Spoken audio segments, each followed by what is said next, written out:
আর আপনি নামাজ পড়ছেন না, আমি আপনার দোকান সিলগালা করে ফেলতাম। বুঝতে পারেন নাই? খালি একটা মাস উমরের শাসন যদি চলে, দেখবেন সব একদম ঠান্ডা হয়ে গেছে, সব ঠান্ডা, একদম ঠান্ডা। এভাবে সমাজ প্রতিষ্ঠা হবে না। এভাবে তো বললাম, দাওয়াত দেওয়া হতে পারে, একদিনের ওরস হতে পারে, একদিনের ওয়াজ হতে পারে, একদিনের একটা সম্মেলন হতে পারে, কিন্তু প্রতিষ্ঠা অন্য জিনিস। প্রতিষ্ঠা মানে কি? মানে আমি যে আসলাম, বললাম ভাই 5 ওয়াক্ত নামাজ পড়েন, নামাজের দাওয়াত দিয়ে গেলাম।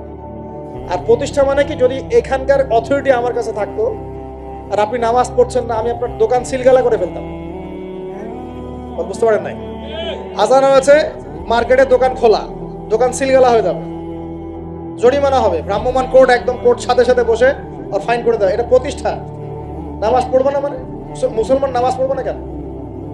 তুমি কি অমুসলিম নাকি নামাজ পড়বো না? এর নাম প্রতিষ্ঠা। এটা কি আপনি করতে পারবেন?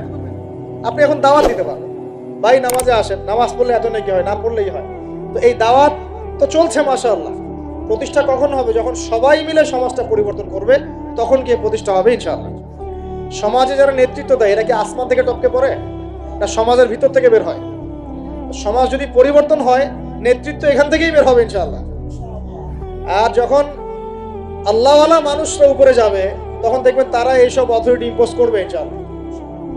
যে বলেছিলেন 1 মাস, খালি একটা মাস উমরের শাসন যদি চলে, দেখবেন সব একদম ঠান্ডা হয়ে গেছে, সব ঠান্ডা, একদম ঠান্ডা।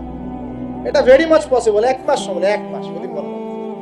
উমর রাদিয়াল্লাহু আনহু যদি এখন বেঁচে থাকতেন, মনে করেন কথার কথা বলছি, উমর রাদিয়াল্লাহু আনহু এখন বেঁচে আছেন, তিনি আসলেন পাকিস্তানে, আসলেন সিরিয়াতে, আসলেন, কথার কথা বলছি আর কি।